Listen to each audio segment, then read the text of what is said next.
G'day, mate. And how the bloody hell are you? Welcome to In the Back of My Head podcast, episode 74. It's a weekly creative journal where I just try and get some ideas out of the back of my head into this hot mic so I can try and make some sense of it. Try and be less in my head. Try and be less anxious. Try and freak out just that little bit less. And it might help you freak out a little bit less about creativity. It might help you get on with it. If you just need a little kick up the ass to just get on with it, then this might be helpful to you. If not, don't bloody worry about it.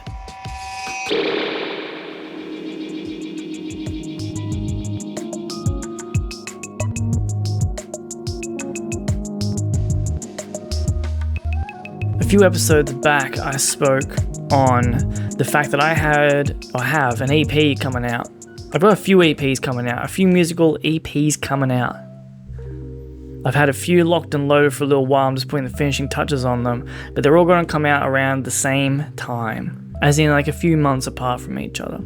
I want this year to be a year of just continuous output, not with any particular schedule. I'm not trying to do that shit because I've done that in the past where I'm like, every single day I put out some content. I don't want to do that. I don't want to do that because that stresses me out. It adds a certain level of priority, certain level of space in my mind that creativity occupies, where I can't think about anything else. As a certain, what's the word I'm bloody looking for? I don't want any responsibility right now. I'm trying to avoid any responsibility kind of at all at the moment. That's kind of the vibes I'm going for. And so putting out music in a very casual way, putting out content in a very casual way is very exciting to me. And I've talked about it a lot and I've been doing it forever. Ever since I've been putting stuff out, it's been in that manner. And so I spoke about, a few episodes back, about an EP that I had coming out, and it is coming out. It's coming out very soon. But when this episode comes out, I think the EP will be a week away. It will be. It'll be just under a week away. And I was going to do a big launch for it. I was going to book the band, or we were going to do rehearsals, and we were going to do a big launch for it. And that stressed me out. I started losing sleep over it. And I've spoke about this on that episode, so that's just a little recap, and then we'll see where I go from here. But I started getting really stressed out. I started losing sleep over it. I guess I had a lot of responsibility, and as I've just said, I'm trying to avoid that as much as possible. But I think that came from a place of,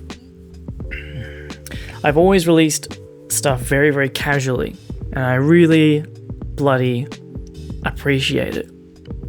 It makes sense to me. It makes me very happy. It means there's no particular weight on any one project.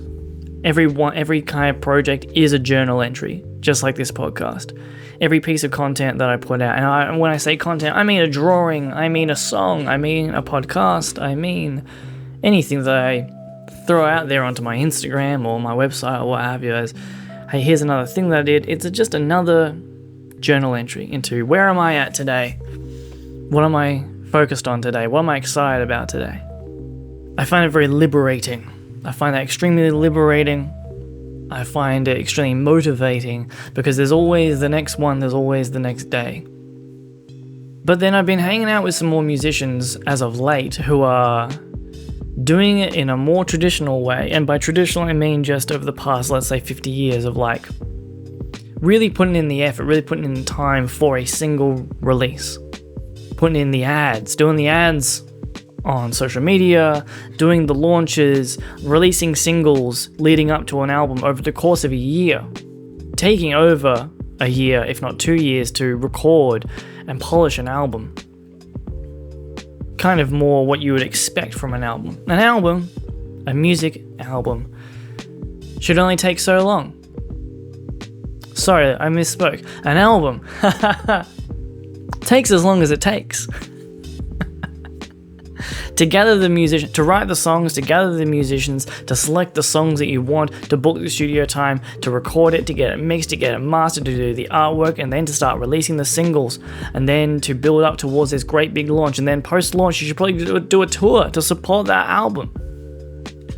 To release an album could be years in the making, and post-album could be years promoting that album. And hanging around some musicians who are going down that path, I think tricked me a little bit. And I'm not saying by any means that is the wrong way to do it. Because they seem motivated by it and they don't seem too stressed about it. Because it's not like rushing to get this thing out. It's taking its time. This thing is going to come out at some stage, but we're slowly moving towards it. We're slowly building towards it.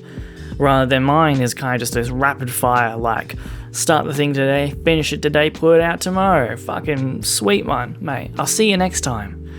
And I think that's just how my brain works. That's just how my brain works. But they're hanging out with people who, tell you, hey, but you gotta drop a couple of singles, and you should do a music video. Don't worry about it. Don't forget about that. All these different ways that you can promote the album. And they usually get spoken in a way, not necessarily by these people, but it usually gets spoken in a way of like, these are the things you have to do. And of course, they're not things that you have to do. They're things that have been done in the past, that have worked for others, and they're things that will quite possibly work for you as well. They're not saying you have to do at all. Not saying you have to do it all. One person who is a complete counter to that, and I know he listens, is Nathan Abbey, and I've spoken about him before as well, but Nathan Abbey drops fucking 8 albums a year? Get the fuck out of here. That's a guy who's in his little space, much as I'm in my little space, just making art, and then you put it out, and you move on. And I find it extremely inspiring to see someone else doing it in that way as well.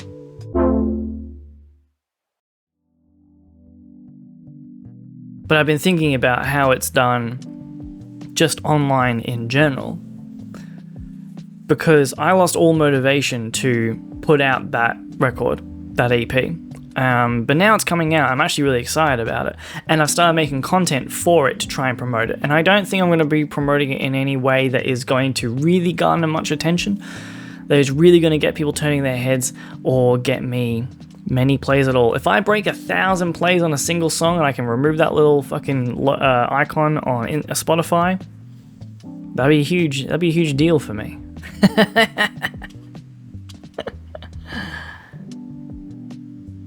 I don't think I'm going to get there, but the shift in perception of what I need to get done for this project rekindled the fire in me for that project. I started to feel inspired again. I started to feel excited again. I started to feel excited to actually make content around that project. And that came from pulling the plug on the launch, feeling like I know that this would make the project better. I know the project, not just the recorded music, but the whole thing as one piece of art, which is, I would say, includes the shows and the content, the promotion, everything around it. Everything surrounding the thing that you're putting out is all part of it, the way it's packaged together.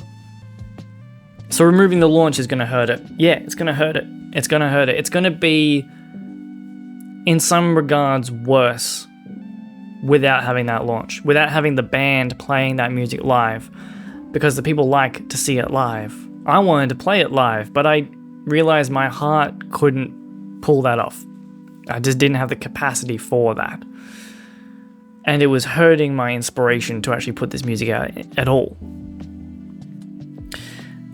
And so being inspired by the likes of Nathan Abbey, the way that he approaches putting out music, but also just the way that many an online musician puts out music, is both to the detriment, I think, overall to the way music is made, but at the same time is really freeing, because music kind of lives and dies at the moment by TikTok and Reels and what have you, but primarily TikTok. But it kind of doesn't matter what the platform is, it's about the short form content. You're making very short form content. You're making a maximum, like a minute long video to support your music, which is crazy. And so a long song with a really long intro, well, it makes me think of like when radio first came about, and obviously I wasn't there. None of us were there, mate. But you hear tales, you read history on like recorded music and how it changed things. And when songs were started getting played on radio, then no longer would you want a 5-minute song. You'd want a 2-minute song. A 3-minute song is really pushing it. You gotta be quick. Pop music in general is shorter. And now on Instagram and stuff like that, it's even shorter. You want your songs. So an example that came to mind was there's a guy which you might have seen that he did the "Leave a Little Dirt Under Your Pillow" for the Dirt Man song. And if you don't know what that is, just Google what I just said. And he's dressed as a cowboy and he's singing a song about I leave a little bit of dirt on my pillow for the Dirt Man. And it's a song. It is a song. It's also a comedy thing. It's a comedy bit, comedy reel, comedy what have you. But it's a song. But it's a song. But it only goes for about a bloody minute. Hence, because of the format. But that kind of stuff gets huge amounts of attention. And I know that he makes other music. I've not actually checked it out. I feel bad about that. I should check out what else he does. But I know that he makes other music. But he blows up online for making that kind of music. Which, I don't like the length of the music that is being made. I prefer like a more free format. If you want to make minute-long songs, great. But because the platform kind of demands shorter music, or at least attention-grabbing snippets of a song, that's an incentive to write music, I think, for the wrong reasons. Which is, yeah, that's its own problem. But I think what it does... Oh, and the other thing is that comedy is king. Comedy rules social media. So if you really want your music to blow up on social media, you need to make comedy music, or you need to be funny surrounding the music. That's kind of the way to do it. I say that as if that's a truth. I say that's as if that is a as if there's no counters to that, or no musicians that fall outside that rule, because it's not true, obviously, at all. These platforms do demand these things, just in the way of what is attention grabbing. But then at the same time, there is always people who do things differently and they blow up as well. There's something to be said for doing what the people want, what will grab people's attention, and then also doing something that they have not seen before. Doing something outside the mold will also grab their attention. So, I don't know. I think there's always counters to any of that advice. I'm not actually saying this is like a fucking... as an absolute. But the good side that I really like about those kind of things, about treating music in that way of just like little thing, put it out, little thing, put it out, little thing, put it out, is it does take the edge off that the mountain that you should be climbing to release something, to make it this big thing. It is a big thing. You should be celebrated. You should celebrate yourself when you put out an EP, when you put out even a song, but especially if you put out an album. But then at the same time, oh, I put out an album. Cool, dude. Sweet. We all put out albums every week. We live in the age of the internet and technology, where these things are very easy, very possible. Which, yeah, I don't know. I guess I feel like it might take away from the quality of the work. It might take away the excitement from the work, but then at the same time, the whole point of this podcast is to help me take the pressure off myself and just create, which I have always been good at, but I'm getting better at. I've always been good at just putting stuff out, but I think I'm getting better at it. I'm putting out more than I ever have before, in many a sense, and I'm feeling better about it than I ever have before. Maybe it's also because I'm getting better. Every day a little older, every day a little better, hopefully. But then at the same time, I think talking about all this stuff is helping me take some of that pressure off, some of those expectations that I had on myself, be it per release or just be it the journey that you're on overall. Where are you headed, mate? And it aims to do the same for you. It aims to do the same for you. Because I would just like to see more people doing the things that make them happy. Happy people make a better world. So if you're sitting around thinking, yeah, I might make something, and then you beat yourself up, I didn't make the thing. Hopefully this podcast, a little kick up the butt, say, just fucking do it, mate. Just do it. Because the stakes are impossibly low. The stakes are impossibly low. Nothing can go wrong. Nothing can go wrong. And I've been thinking about this, coupled with the fact that I have now regained my excitement for putting out music. And I'm speaking only over a couple of months, but there was a couple of months there where I was like, I might stop doing music. I might focus on something else. I might actually take a break from music for quite some time. I mean, my personal music, I'll play bass in the band, I'll hang out, I'll do some stuff, but can I really be fucked making like another Wrath project? And the answer is yes. I now have 3 EPs that are coming out. 2 collaborative, 1 personal. But not only am I putting out stuff, I'm actually excited to put it out and excited to try and promote it in a way that makes sense to me. And I think that then gave me that brought about the thought that like, you get a million chances at this. You never run out of chances at this. There is at no point, especially now, where, again, it's the flip side, where everything is momentary, so like every piece of content or every piece of art you put out is content, and so that will disappear in a day. Where's the next one, mate? You put out that album yesterday, where's the next one? It's like, what? No, that's my project for the year. Like, well...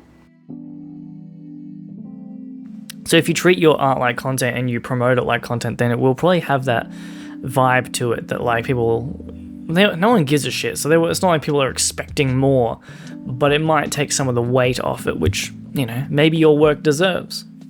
However, on the flip side, it means when you do the thing and it doesn't quite hit, that's alright, because you got the next one, and the next one, and the next year, the next decade.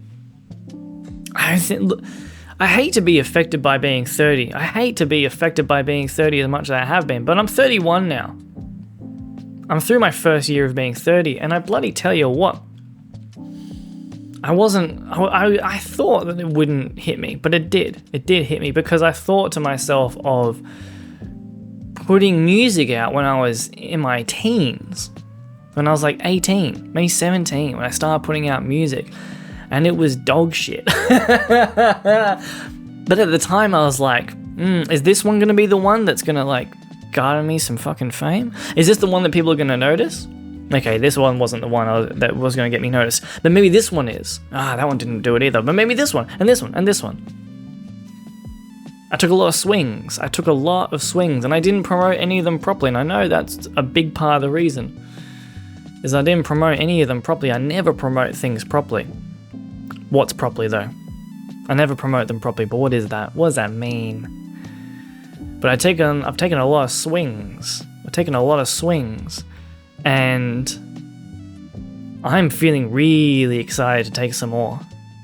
I'm feeling really motivated to put out a lot more stuff. And with no expectations, with no particular goals in mind. But fuck, I feel like I'm still building towards more. Not anything in particular. Not a particular height I'm trying to reach. Not a particular like lifestyle or anything like that. I'm living the lifestyle that I want. Which is just to put out more stuff. But I feel like I'm heading in the right direction. Because I keep swinging. And I love riding the different waves of inspiration of what you might do. I've been focused on music for the past, let's say 5 years, but prior to that I was doing cartoons. I was trying to be a visual artist. Didn't take off, didn't really work. Had a lot of bloody fun doing it though. And then recently I started drawing again. I started posting it on my other Instagram account, Wrath Artist.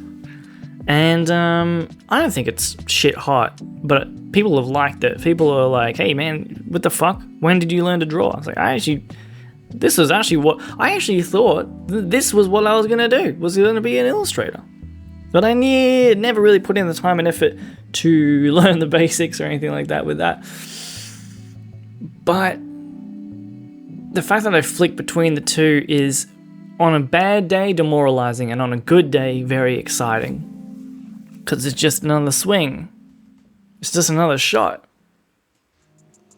But more importantly, it's I got to make another thing, and that's very exciting. You get a million shots at this. Keep fucking swinging. Keep swinging and see what happens. I feel like I'm kind of repeating myself as of late with these episodes, kind of hitting the same notes, but I got to hear them again and again, and so you got to hear them again and again now. But I'm feeling good to just keep making shit. I hope you're feeling good to just keep making shit. That's all for today, mate. Catch you next time.